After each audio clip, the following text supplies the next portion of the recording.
Hello, hello, hello. So today we are going to be talking, of course, you can already see, we're going to be talking about what we use in our language arts curriculum. So we have quite a lot to cover. So because of that, I'm just going to hop right into it. I'm going to play the intro and then we will head to looking at what we personally use in our family.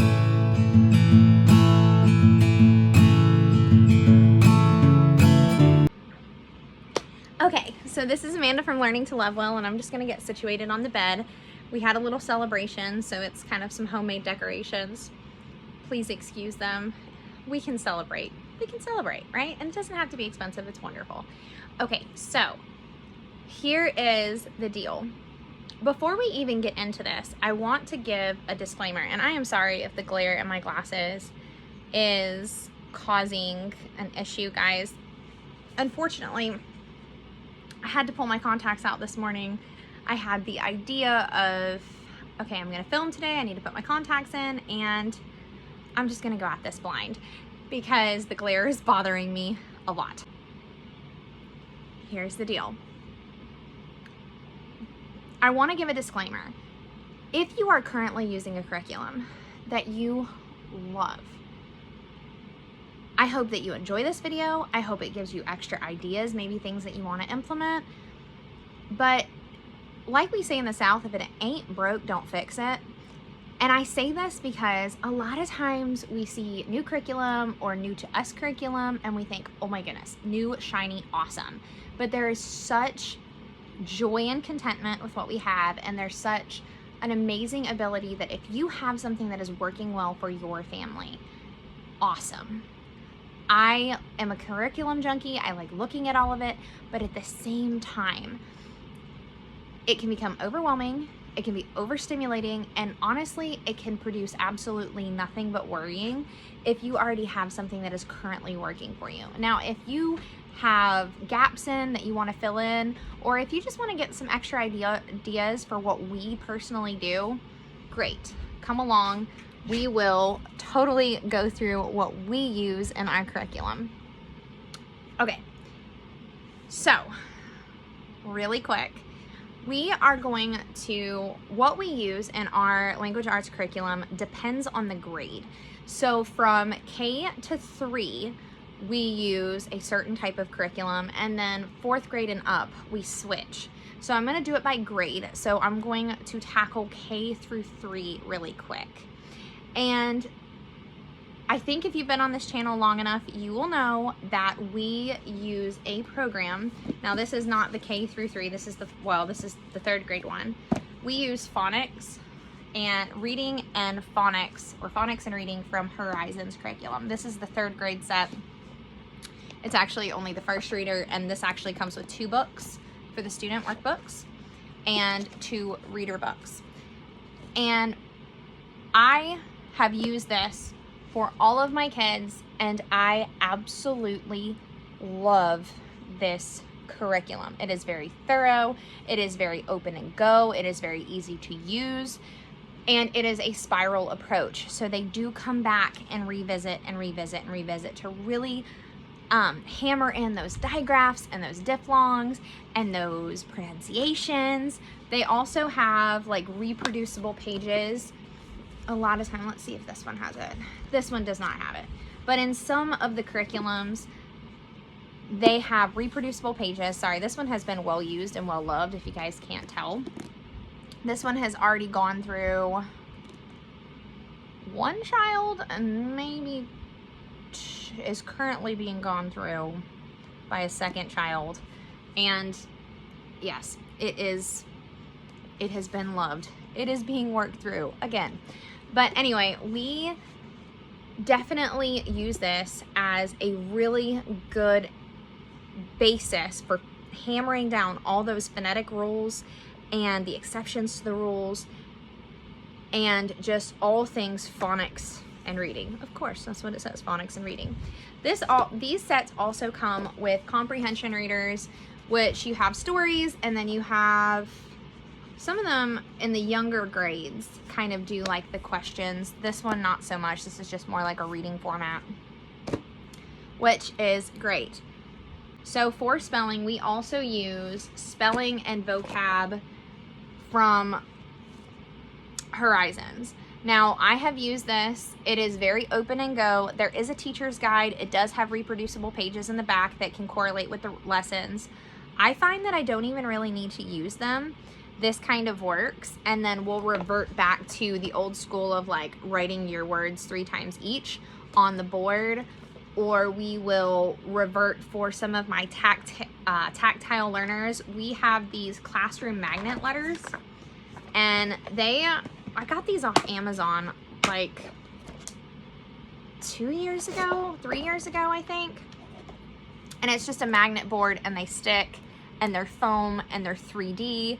So for people who need the tactile learning, this is wonderful. And sometimes my kids will just spell the words out in their foam letters, or they will just write their words 3 times each, plus do the worksheets in their spelling books. And that is what we use for spelling for K through 3. Let me put this back up. By the way, if you guys are interested in any of these products that I'm showing you, I can put a link. I don't have an affiliate link, but these are just things that have really helped me over the years with kids who have maybe some different learning styles, or maybe need some hands-on work for reading or spelling or those things. Some people just need that hands, that touch, that tactile working with their words. So in addition to this, we also use, this is actually, I'm going to take a rabbit trail really quick, okay? Indulge me here for a second. When my eldest was going into 3rd or 4th grade, they came to me and they said, "Mom, I am bored. I am bored." We had been doing just Horizons curriculum all the way up, and this child expressed to me how incredibly bored they were with homeschool. And as a mom, I mean, they were reading fluently, like they were getting all their things down, but I didn't want my kids to be bored. And I want learning to be fun. Yes, there are times that we hammer down, we get the hard stuff done. You know, there are times that you have to, you know, sew through weeping. It's cool. Like, there are those moments. But I don't want learning to be a unenjoyable experience. I believe that the ability to enjoy your toil is actually a gift from the Lord. That's what Ecclesiastes tells us. So I really, really want to be able to enjoy it and learn. So although I want to keep the fundamentals, I want them to be solid on, you know, phonics. I want them to be solid on grammar. I want them to be solid on their spelling. I want them to be solid in math and all their core subjects. I also want them to enjoy the process. And so I went to the Lord in prayer. And this came as an answer to prayer for me. And so I want to share it with you. So also from, I guess it's 1st grade through 3rd grade, actually all the way up. Right now, I think their curriculums only go to 9th grade, and they don't have an 8th grade curriculum. If you haven't tried it, it is Language Lessons for Living Education. Now, I have heard a lot of controversial feedback about this curriculum. And for my family, it was an answer to prayer. It is an open and go curriculum. It is a very gentle curriculum. So it is wonderful. It is wonderful if you need an open and go solution. And it was kind of that fill-in that we wanted for fun in the curriculum. The lessons are very short. They have just for fun lessons. They tend to be more creative and whimsical, if I can use that word. They tend to be more on the artistic side of things, which for me is wonderful. They are getting the very classical spiral approach from Horizons, and this is more of the Charlotte Mason style curriculum where it is not heavy lessons. They are learning things. They are also repeating information that they're using in Horizons, but they're getting more of a grammar focus in this that they're not getting in their Horizons from K through 3. And it really doesn't add that much time to their language arts. These pages, I think they say that they're, I want to say they say it's 20 minutes or 30 minutes for each lesson. And honestly, I think it takes us 10 minutes. If I sit down with them and do it, probably 10 minutes per lesson. Super easy. One of the other things that I love about this curriculum is that it includes oral narration. Now, I hold a degree in communication, and when I first started taking oral communication in college, you will be surprised. I was surprised how horrible I was articulating what I wanted to say in front of a camera, or just thinking about how to like present what I'm trying to say to an audience without being boring or using all of those like fill-in words. It's actually difficult to communicate when you are trying to do it in front of a professional audience, or maybe even a employer, or just even a professor. And this actually allots time for oral narration practice, and I love that. So they get to read a story, and then they get to regurgitate the information, not in a written format, but in an oral format. And I think that that is a great start and a great addition to our language arts program, because I don't remember doing that. I remember in school we did a lot of written reports, but on a job, you're gonna need those oral communication skills, whether you ever do a YouTube podcast or whether you're just in nursing, you're in nursing and being able to communicate effectively with doctors or patients or all of those things. Oral communication skills are incredibly important. And so because of that, I do love that. This is a very Bible scripture heavy curriculum, and it is a great way to put Bible in your schoolwork. Now, this one is just really working on grammar. So this is the second grade one, and it doesn't have an additional book. However, the first grade one does have Not Too Small at All and the Grand Canyon Adventure that you read along with it, which you can buy in a set. And then from third grade, I think you have 10-minute Bible stories. Is that it? And then you move on, go from a Bible story reader to 10-minute Bible stories, and then you end up at God's Story when you get into the higher grades. And I think in 9th grade they have a Pilgrim's Progress one, which is completely cool, because Pilgrim's Progress is really cool and enjoyable. And so you start getting deeper and deeper, more into like literary stories, and the pictures are beautiful, and it just helps the kids connect the story. And I've learned things. I've learned details in some of those stories. I'm like, hey, let me double check to make sure that's really in there. And it's really in there, and it's wonderful. Great way for me to get extra knowledge in the Bible, my kids to get extra knowledge in the Bible. They also have scripture memorization. They do have spelling words, but we don't really use the spelling words. I just use them as, okay, write these words like they tell you to do, the 2 times they tell you to, and it's kind of like just a little refresher because we use the Horizon spelling. But like I said, it's like a very quick addition that we use for our family, and I love it. I love it. I feel like it touches and it kind of gives soft grammar lessons while we're working on the phonics and reading, and they're not getting left behind on the grammar stage. Plus, I have found over the years, they're pretty repetitive over year, just adding deeper and deeper concepts, which I love. It just helps our brain connect and retain the information that we need. So, moving on from 4th grade on up, I'm just gonna level with you guys. And when I say this, please hear what I'm saying and not what I'm not saying. When we are selecting a curriculum, there are times that I will choose to select a classical style curriculum because it is very educationally heavy. That being said, it comes with its pros and cons. The pro to having an educational heavy curriculum and a very traditional classical style approach is they are not going to skim over the details. I mean, I joke around like they are going to be ready for Harvard by the time they're done with this curriculum. However, it is very repetitious. It is very long. The child that is in this, it is this child's least favorite curriculum, and it is honestly my least favorite curriculum to grade. So I'm just gonna level with you. However, like I said, by the time they finish these curriculums, I think they'll be ready for Harvard. So we use Abeka. Now, Abeka has been around for a very, very, very long time. So this is the Language C. They come with a student quizzes and tests. They have a teacher's guide for this.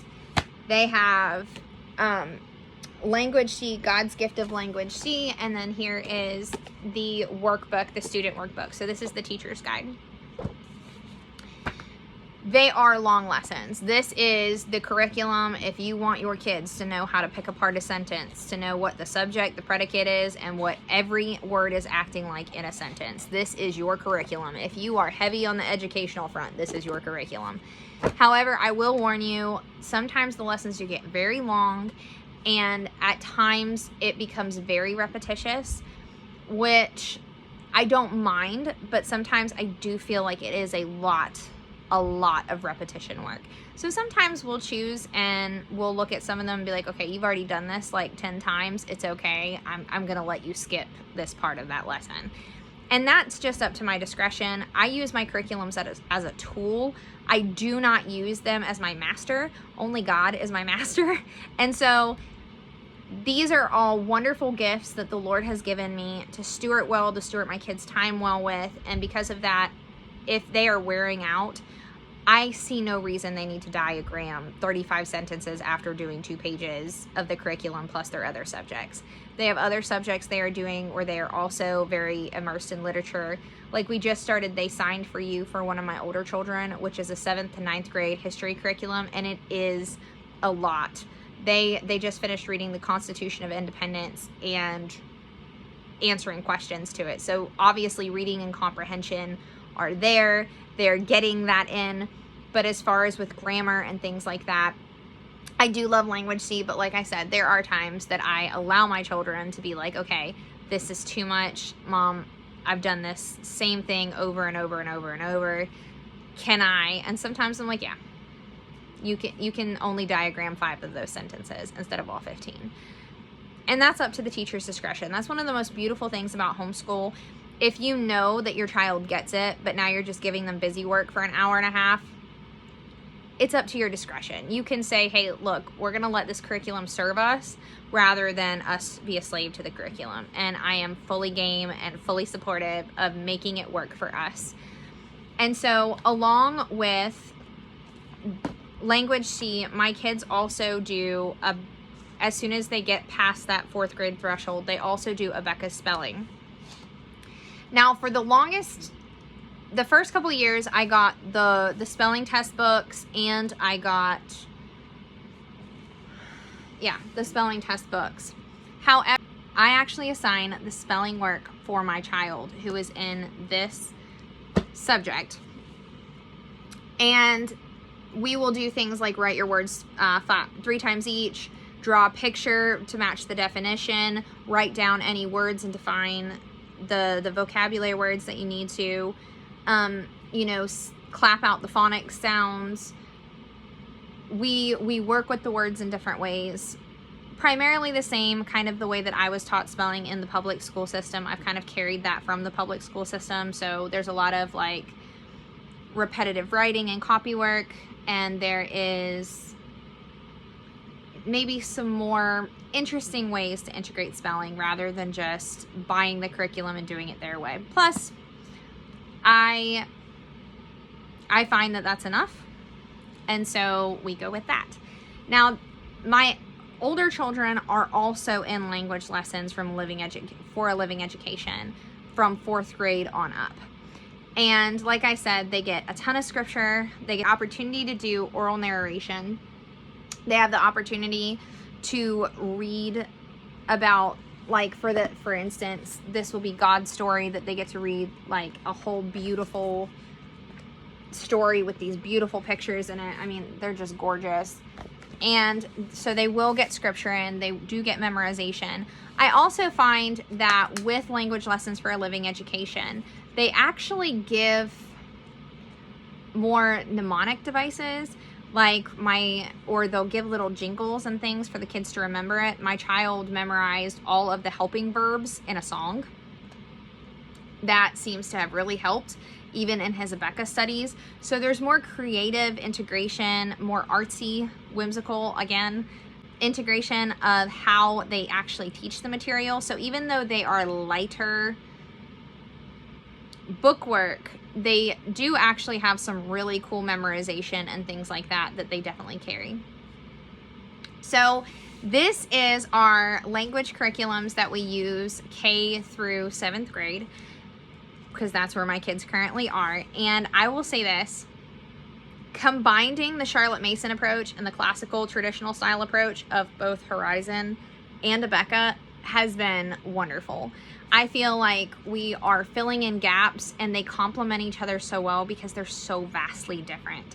And even though subjects do overlap with each other, as in like they might review the same thing, it doesn't feel heavy when it's coming from two different angles, and it seems like they teach it two different ways. And I really appreciate that. It has served us well in our homeschool so far. So Lord willing, we'll continue to do that.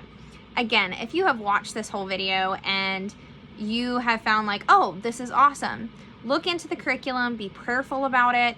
You know, just because I'm doing it doesn't necessarily mean it will work for you. Stick to what you know works, and if you need to add supplemental things in, great. If you have a curriculum that doesn't work at all, scratch it. That's cool. Just be prayerful and mindful about all the decisions that you're making for your homeschool. New and shiny isn't always the best. Sometimes that old thing will work a whole lot better. You know what I'm saying? And so because of that, I hope you enjoyed this. I hope you got a lot of educational value out of it. And I hope you have a wonderful week homeschooling. God bless and have a great day.